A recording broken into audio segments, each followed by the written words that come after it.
We have one more session for you this afternoon, and this is a panel on AI in HR.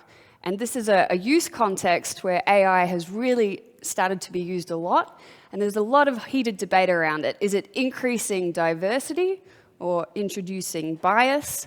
That's only one of the heated discussions that's going on. We're going to hear and discuss more. We, on our panel today, have not Toon, I'm afraid he was not able to make it with travel restrictions, but we have Rina from Seedlink, Marleen Stikker from Waag, and we will have Elmira van den Broek, who is from the Kind Centre for Digital Innovation, who is doing research and has been for 2 years now on how AI is developed and used in recruitment and selection. So she's going to be giving us the perspective of the organizational context and sharing some insights from her research so far. So the way we will proceed, I will first of all introduce Rina to give us an overview of the technology that her company is developing and using. Then we'll hear from Elmira a little bit about her case, and then we'll get the panel started. And of course, at the end, we'll have some Q&A, so please think about your questions so that we can end on an interactive note. So first of all, I would like to invite Rina to come and introduce her work at Seedlink. Thanks, Rina. Hello. Does it work? Hi. Hi. Thank you. Let me use the clicker. So my name is Rina. I'm one of the founders of Seedlink Technologies that started around 6 years ago in China. I didn't travel from China, so don't worry. I now live here since 1.5 years again, after 8 years there. And that's where we also founded the company. We're now a Dutch company, so we actually have our headquarters now out of Amsterdam, and we operate in around 30 countries globally. As I know that many of you have an academic background, I'll share a little bit of the academic background of our research, and I'll hope to make it also a bit pragmatic. This is one of the reasons why we started the company in the first place. So you might be familiar with this picture, and this often happens because as people we're extremely biased in our decision making, and that's actually something that came from evolution. Our brains are wired to actually make very snap decisions, but not always the right ones. In the area of HR, and this is not my research, but this is from Schmidt, he did a lot of research about the correlations of certain methods to predict job success.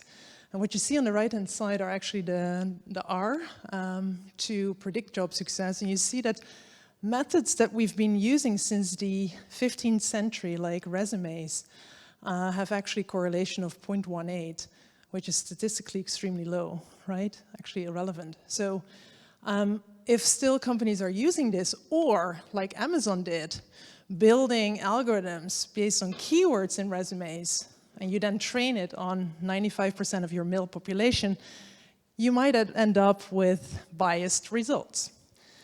So what can we do differently here? So this was one of the issues that we discovered. One thing that I like about this is that structured interviews have actually one of the highest correlations together with IQ to predict job success. Most companies that I have met over the 15 years in my career actually don't run structured interviews. They run unstructured interviews. They just start a conversation with someone. Which doesn't end up well, because 40% of people leave their job after 18 months in. That's a generic statistic we know of. This is another problem that we often encounter with companies. So we think that performance follows a nice bell curve, but that's wrong.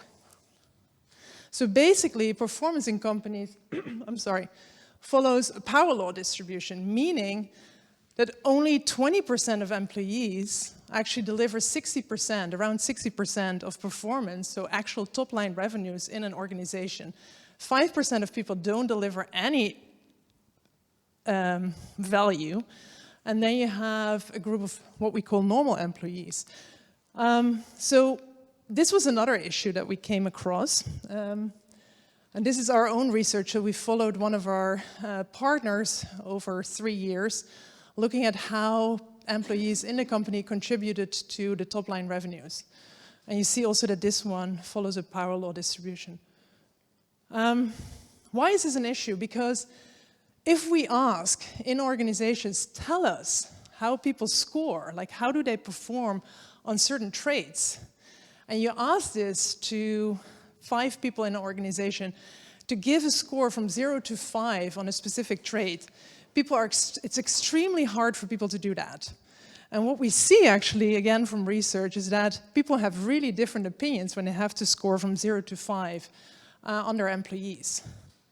So that's an issue. How can we actually, now, these 2 issues, what can we do with that to solve it?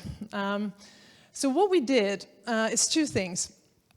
One is, how can we mimic a structured interview in a digital way, and at the same time give every candidate access to that interview? Because in reality, what happens, many companies don't have resources to run structured interviews with every candidate, right? That means that they still use a CV or another variable to first select someone before they interview them. So that was one thing. The other thing that we wanted to solve was, can we actually create a more fair and unbiased rating system when it comes to performance? And the easiest way for people to do this is actually in terms of A/B ranking, meaning that in our team, you get the question on this particular trait, let's say agile working style, or I don't know, teamwork. Who scores better, Rina or Marleen? Right? And then you do that in a social graph in an organization. You get actually a very well-defined insight about how people score on specific traits. Now, what we did is we built, or we trained a neural network based on language. So we derive from natural language, the way you speak and write, we derive cues, information about your personality, your behavioral traits and preferences. So we can actually derive that from your natural language, and we model that with the input from organizations and teams that we already know of, based on these A/B rankings. And that's how we train these algorithms, to actually come up with information about what drives actual success in an organization. Well, we started 5-6 years ago, so by now we have accumulated around 6 million answers to open-ended questions, plus post-hiring information about people that we followed along those routes during the years. How are they actually doing? And that changes over time, so that's actually feedback that you can give to these machine learning algorithms to consistently train them and make them smarter over time. When it comes to language, what Amazon did is what we call surface analysis, looking for keywords.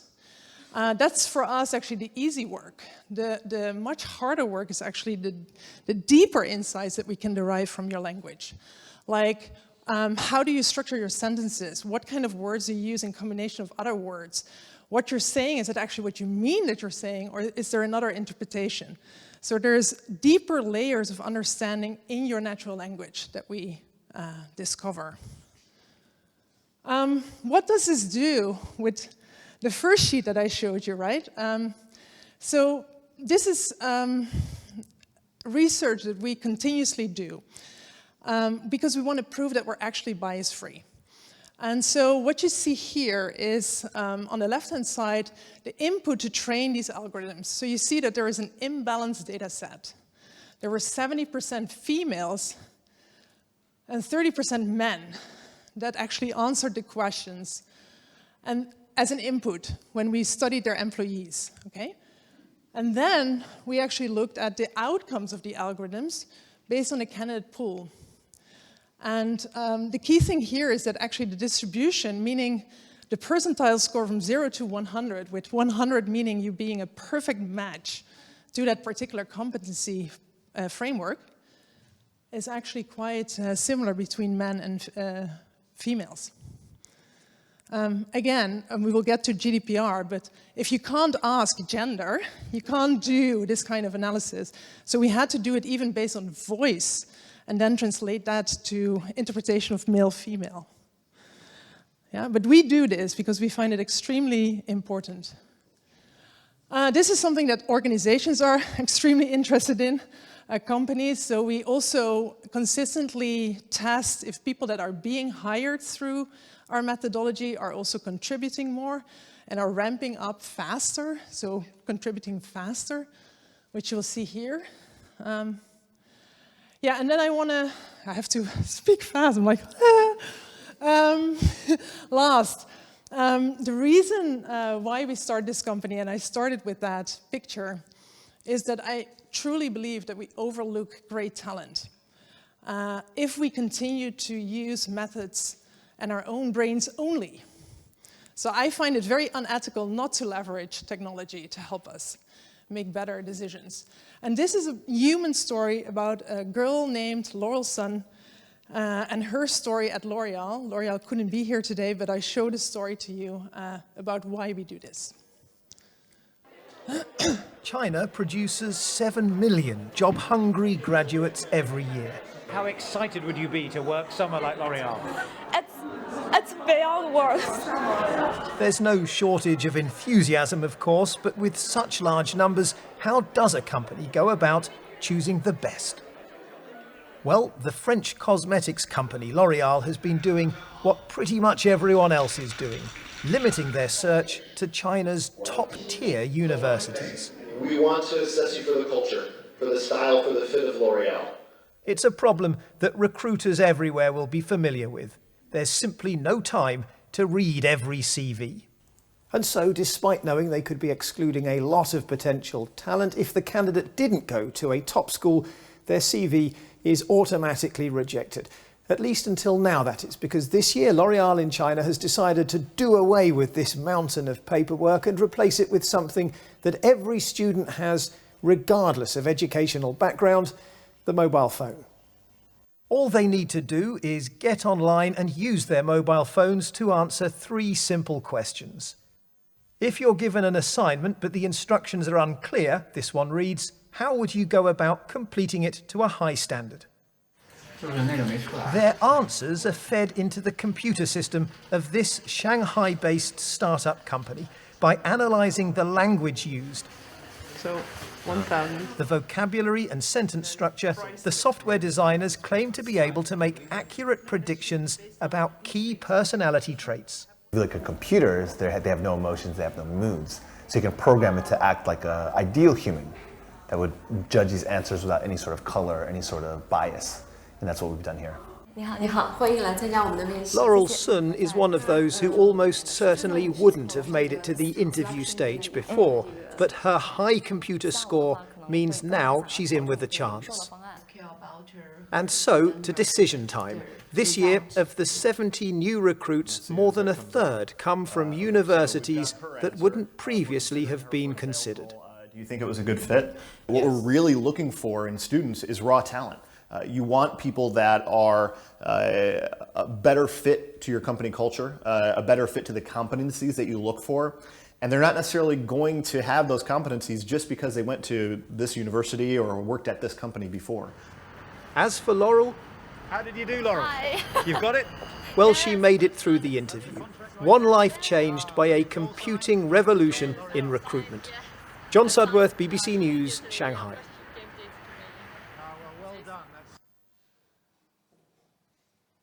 Some food for thought.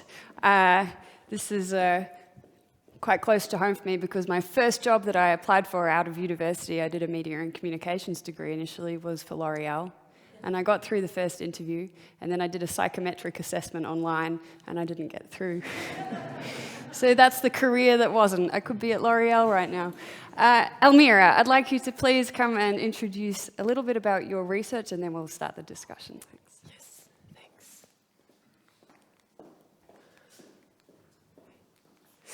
Yes, hi everyone. Okay, so sorry first of all that Toon couldn't be here. Of course, it would be great to also have a company speaker really talking about what it means to actually use these kind of systems that Rina talked about in your own organization. But I'm studying one of these organizations for almost 2 years now, so I'm going to share some insights from that case.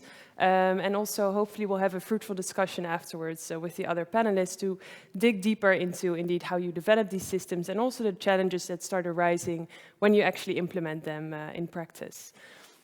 So we have a case of a large multinational organization, and they're kind of struggling with the same issues that Rina just addressed. So they have over 10,000 applicants for their talent programs every year, only 100 open positions. So actually they're looking for new ways to come to a more better way, a more consistent way of actually selecting the best talent here.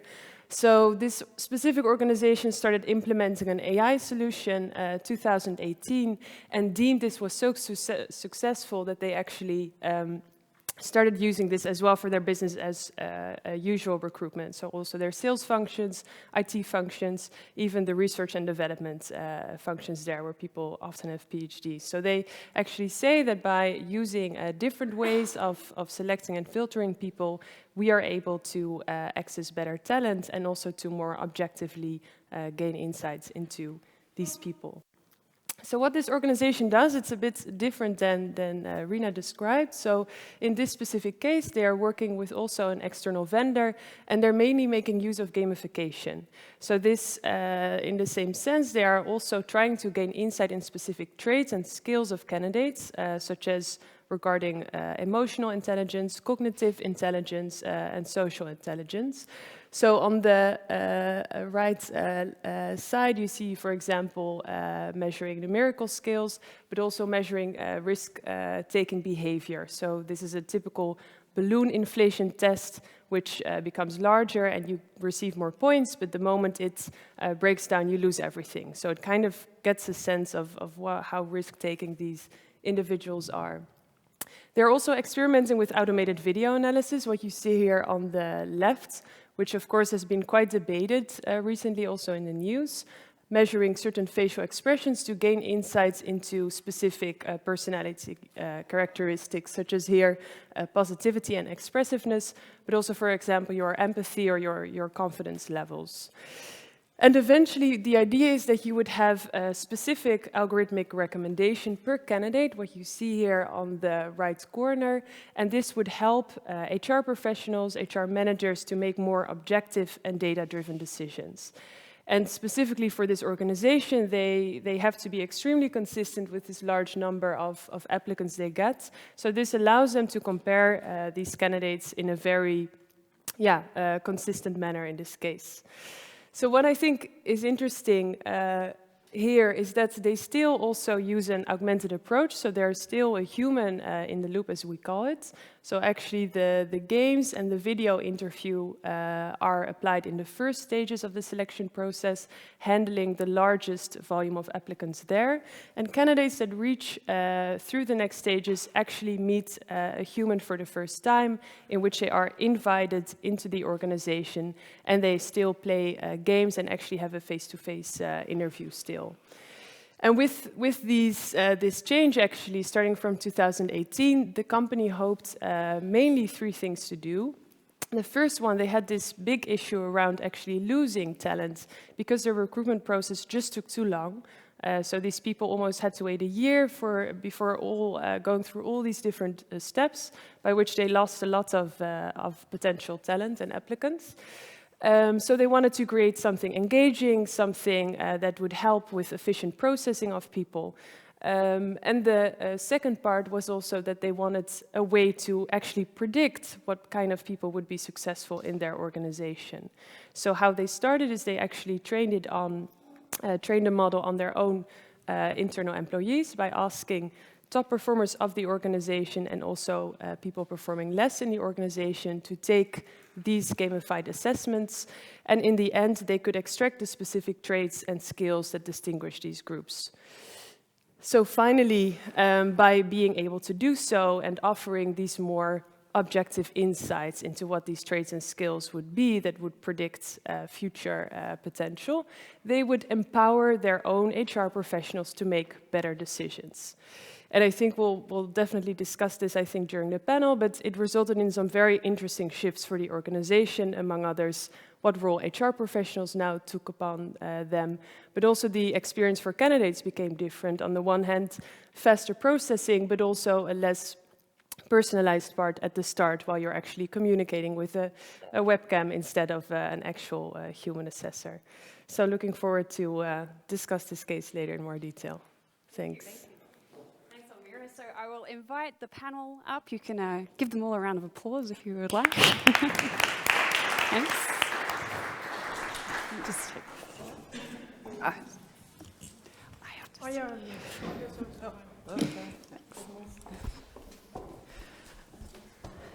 Great. So looking forward to a discussion. I think we've already given Marleen some food for thought, but maybe Marleen from Waag would like to introduce herself and also present some of your perspective on what we're discussing today.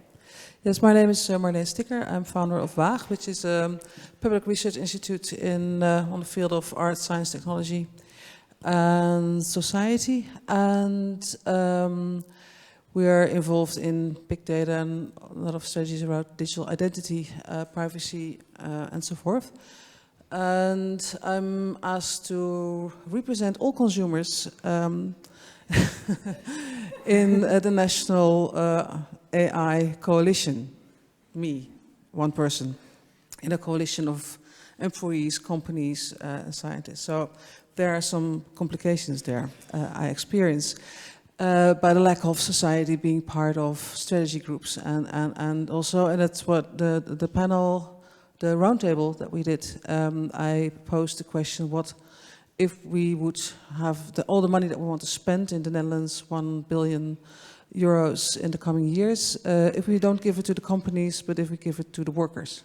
What kind of AI would we then develop? Where would we optimize for?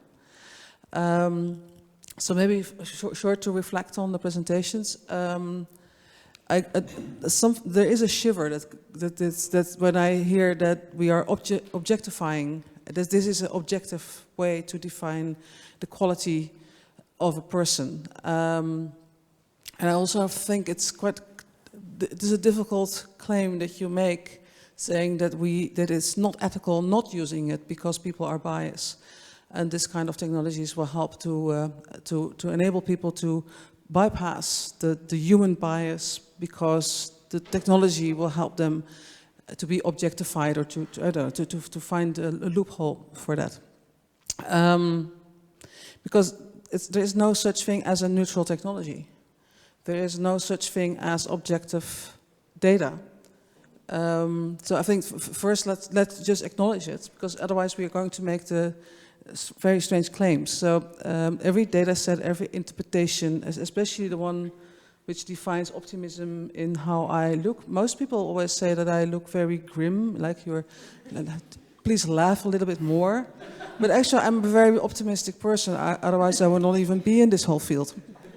So the whole question, and of course there's a lot of science now that helps us to say that all these claims about emotional, so that AI can detect your emotions, that it can say something about who you actually are, a lot of them are false claims.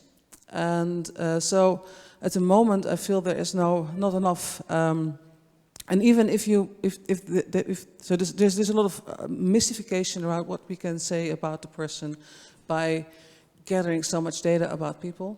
But it's, so that's one complicated area. The other one is where are we optimizing for? If a company defines where it's recruiting for on the basis of productivity, it's specifically that it's then their optimizing is for shareholder value. That's their, or maybe nice.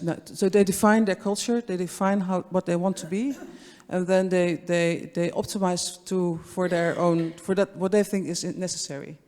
That doesn't always mean that we are optimizing for society or we are optimizing for the personal perspective of somebody who's going to work in that culture. It's even possible that you're optimizing for something so much that you find the same, that you end up having the same problem as your first picture. That you're getting people in that already copies the structure that you want, and that you're maybe end up being less resilient because you have less diversity. I'm not saying that what they want to do. I think that but it this is possible that this happens. This is probably a good point to actually hand over, because this issue of what are we optimizing for is of course also a technical challenge in the systems that you are building. What does success look like? How have you gone about defining success? What does that process look like in building your app? Yeah, maybe first let me respond, because I think the way I always look at the world is, what are we referencing against? So is it perfect today? Are we in a perfect world today? I think the answer is no. And I also acknowledge that people see different things than computers can do. And they make completely different mistakes too. And I think that's also good to acknowledge, that we will always see that a self-driving car might drive off the cliff and we have no clue why. At the same time, there's still a lot of people that make mistakes in traffic too. So there's interesting research. I mean, the most cited one, I think, is related to breast cancer, right? Where a human doctor makes, I think, an error of 0.7, and the machine makes a mistake of 0.5, and then jointly they make a mistake of 0.3. So basically, the idea is that the two of them actually can come to better decisions. Now, what are we optimizing for? In my perspective, we're optimizing for this candidate. If you're a candidate and you're applying for a job, I don't know, who of you went through this process before? Yeah. Who of you had a fantastic process? Raise your hands. Yeah? Okay, I see some of... So, the issue often is it takes long, it's impersonal, and the question is basically, how do you assess whether that job is going to fit you? You don't know, you don't have that information. It's completely reliant on people that tell you something about it. So how can you actually give insights to that worker or that consumer about how to make a choice? And that's what we're actually trying to discover. Now, we talked about this in the beginning. A candidate is not going to pay for this. I'm a startup, right? So I actually spend a lot of my money on research to actually validate these claims. And I do agree with you that companies that do facial expressions, it's really bollocks. It doesn't work. So, and it's good that people actually say that it doesn't work. And how do we actually ensure that companies like ours can show what kind of claims we can make? And it will never be perfect. It will never be perfect. We also have to acknowledge that.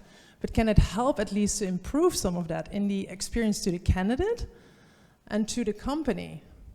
Because again, what is the situation today? It's not perfect either. And Almira, perhaps you can also Sorry, yeah. I have one. Oh, yeah. It's good. Reflect on, in your research, how did this play out, this idea of optimization? How did they figure out what an ideal candidate was and what happened?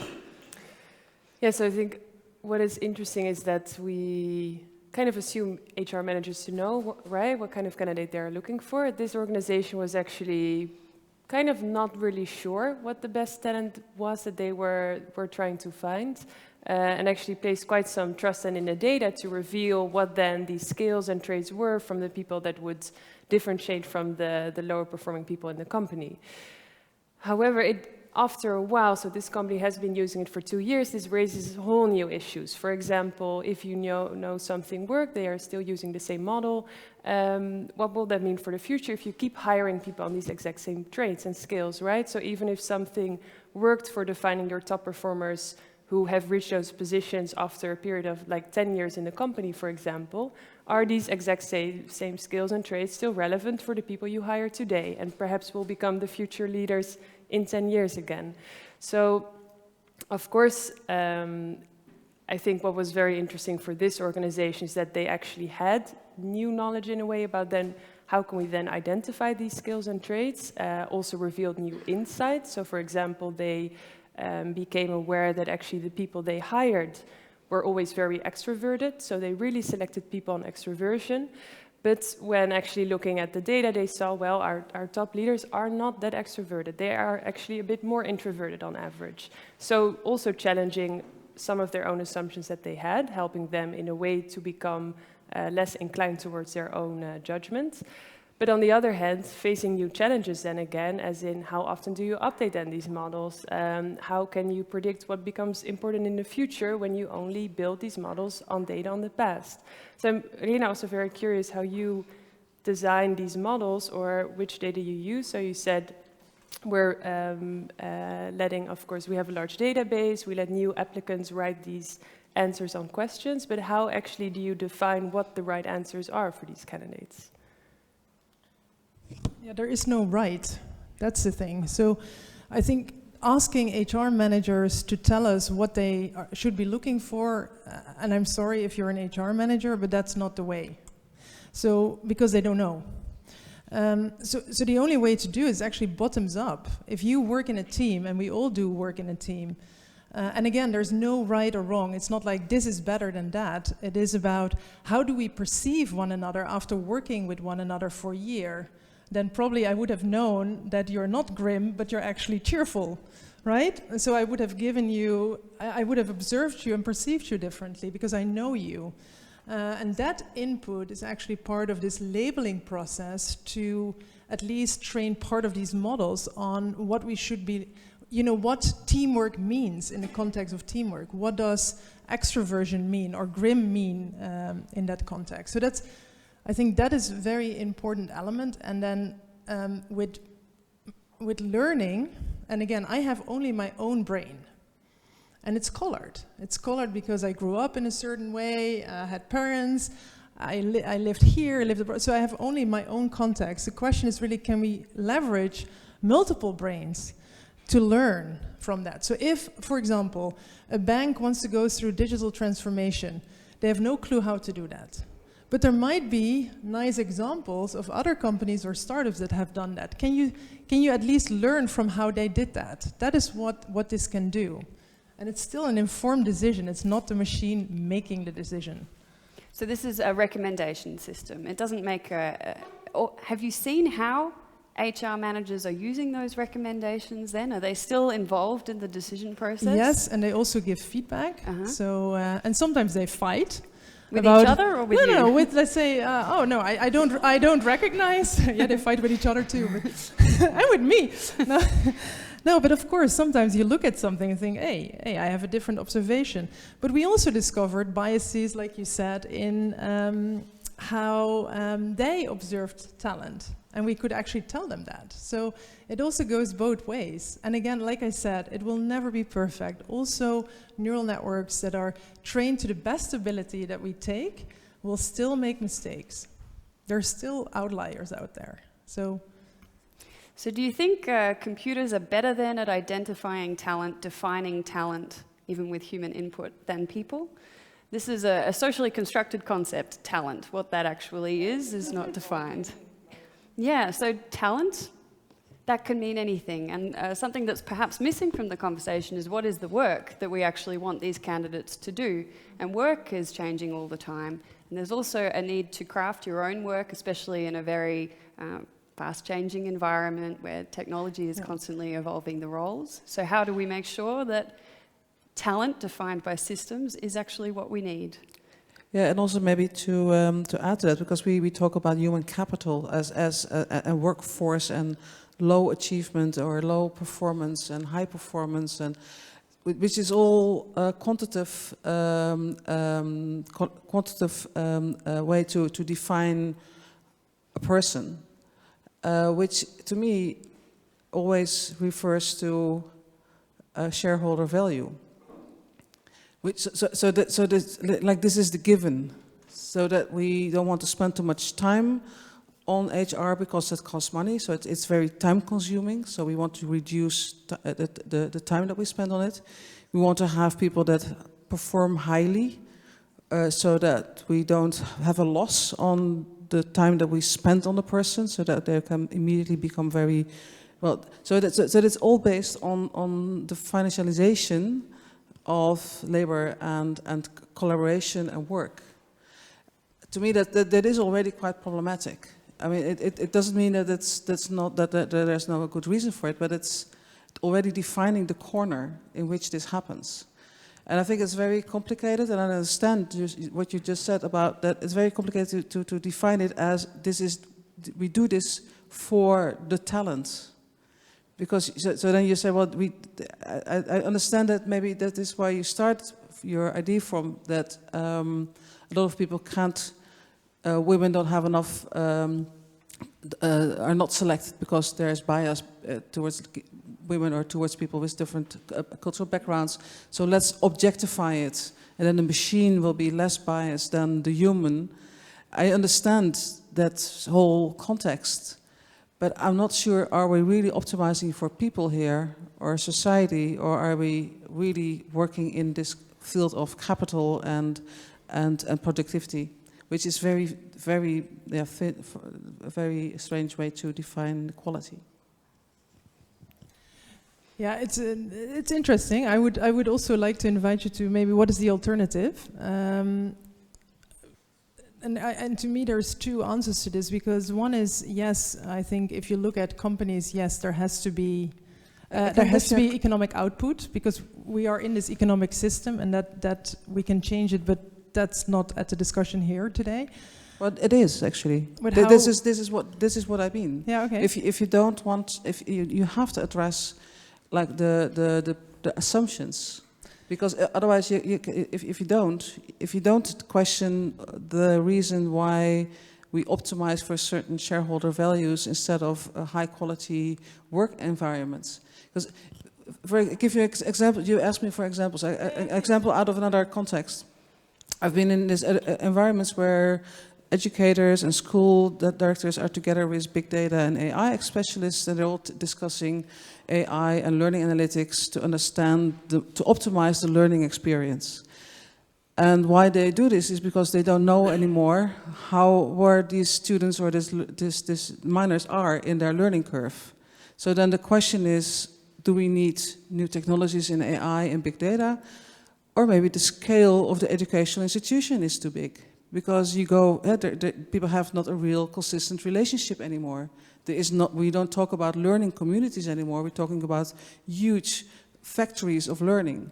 So if we don't address the question where it derives from, that we need AI to understand if a person is vulnerable or has talent, then you maybe ask the wrong question. So yes, yeah. Sometimes companies are organized so big that they don't give enough power to small teams to select their own people. So this all has a lot to do with scale, and you can address the question of scale. Yeah, but for example, I have my own company, and we are with 26 people. I'm not optimizing, well, maybe I'm forced sometimes to optimize for productivity and outcome, right, in terms of economic outcome. But if you look at what we're looking for, is actually people that fit within our team, that we love to work with, that are engaged, that want to come to work with a smile and come up with bright ideas and challenging questions. So for me, optimizing is not only for, at least for us, not only about the economic output. It's also about, are people engaged? Do they find the spot where they strive? And that's often the issue right now. Like, do you actually get the job where you strive, and how do we make that? But then you would have to reverse your algorithm. Then you would have also to assess the company. But in a way, yeah, we do. We assess. That's the point. We start with the company. We start with the company and assess people in companies first before we go to candidates. And imagine that you can do this for all kinds of jobs. Then you can actually start to reverse the machine and say, based on your linguistic profile, this is where you could potentially strive. Have you thought about that? I mean, that's the vision behind it. But to get there, again, it's not like Rome was built in a day. It takes really time to get there.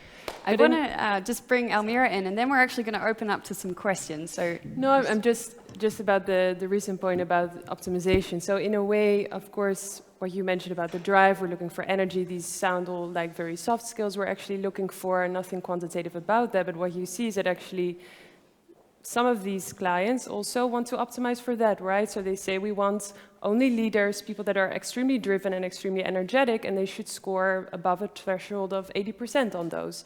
So even there you see that certain specific traits or skills are expected from people, and we're optimizing for those, creating a very, there are some risks about how heterogeneous that population will be in the end. If you define these very core values by looking inside your organization what these top performers are doing, and actually creating then a group that all consists of these extremely driven, energetic people.